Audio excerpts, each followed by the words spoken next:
Hey YouTube, Patricia here, All Bodies Fitness. Want to talk about momentum for your goals. Momentum for any goal is so important. And the thing that people sometimes forget is that momentum can be positive or it could be negative momentum, right? And you're not going to achieve that goal if you get that negative downward slope. So let me give you an example, okay? Say you want to run a marathon, okay? That's a pretty lofty goal. Lots of people have done it, of course. So you have good role models out there to show you that it can be done. And there's apps, there's lots of ways to get there, but you have to start running, right?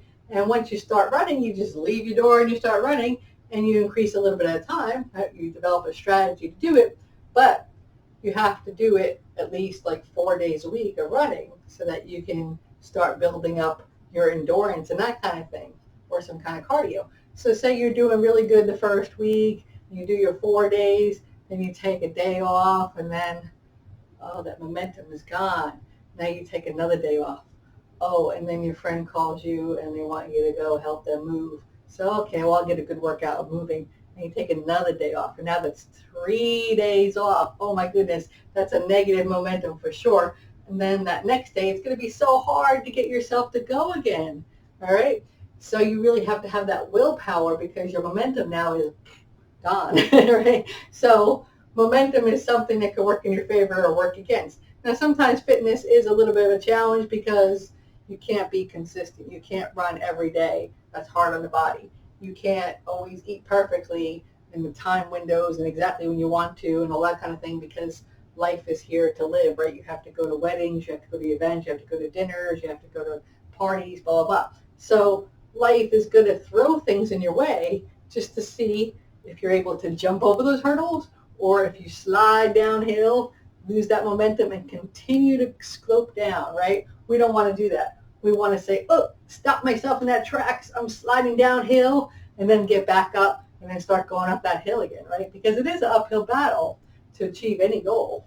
Don't get me wrong. It's not easy. People that run marathons are very dedicated. There's not many people that are just naturally runners. They're just born to run marathons. It's a hard ordeal, believe me, right? Same thing with any goal, though. If you want to lose weight, if you want to build muscle, if you want to become the best runner ever, if you want to do better at work, if you want to make more money, if you want to have a better relationship, if you want to be a better parent, have a better community, there's a million goals and they're all great, but you have to get momentum. You have to keep working. So one thing I always say is do something every day towards that goal, even if it's a little thing.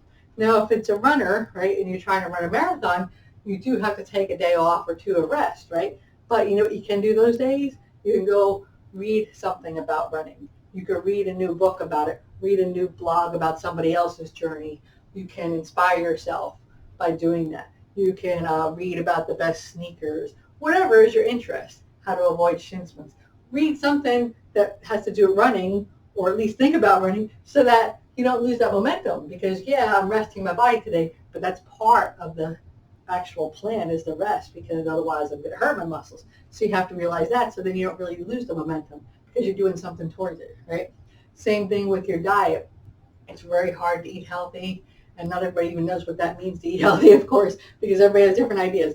But we all know that donuts aren't good for us, right? So we may be able to avoid them, excuse me, but then on a certain day, we didn't get to eat when we're supposed to, and we're really hungry, and then we're in the office, and there's donuts there, and then we're going to indulge, and now we're going down, right? So then we say, oh, I ate the donuts, and I'll just blow my diet for today. No, all right? Don't let it go into a whole day. Don't let one cheat go into a whole day, or worse yet, a weekend, and say, I'm going to start over on Monday, right? Don't give yourself that out. Be a little tough on yourself. Say, hey, I just made one bad choice. Now I'm going to get right back into the right momentum again, right? That's how we achieve those goals. That's what I want to see for you. If you need help, please do subscribe to the channel and hit me up with a comment. I'd be glad to help you and inspire you, help you any way I can, right? So let's go ahead and do a little workout now for the lower body and get some muscles activated, because the more muscles you have, the more calories you burn even at rest. So it's a beautiful thing, okay? Let's start with some chair squats, because you can do this anywhere. All you need is a chair in your body, right? Now, chair squats are so cool because it's a natural function, right? We all have to go ahead and sit in a chair, right? Hopefully we don't need any help to do that, right? And we all have to get out of the chair. And we should be able to do that without holding on to something, right?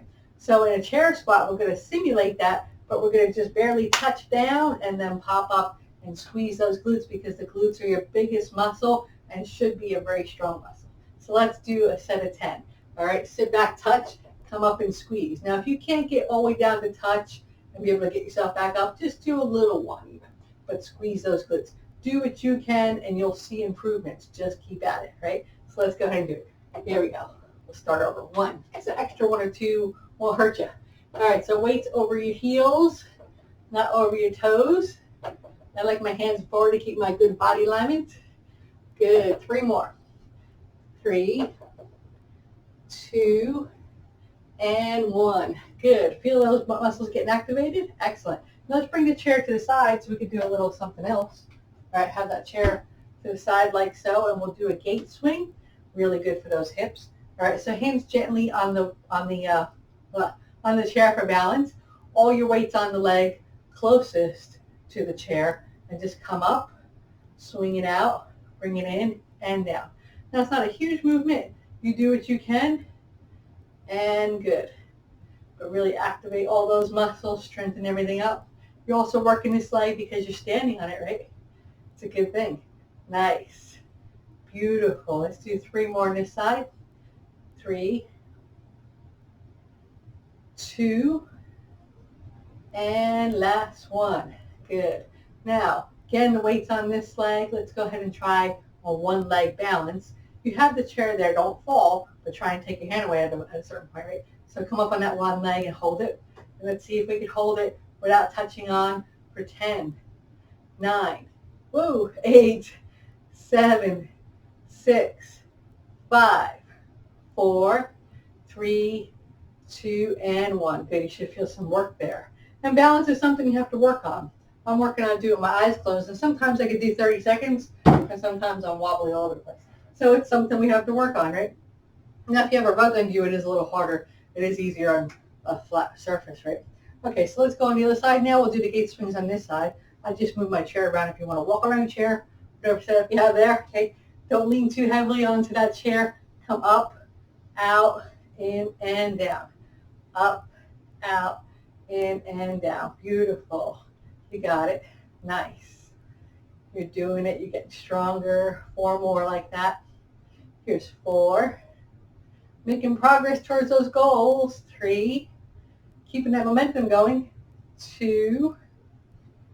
And 1. Good. Now we're going to try that one leg stand balance to really work these muscles, okay?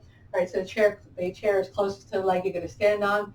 Hands lightly there until you find your balance, right? And then take the hand away, and let's count down from 10, 9, 8, 7, 6, 5, 4, 3, 2, and 1.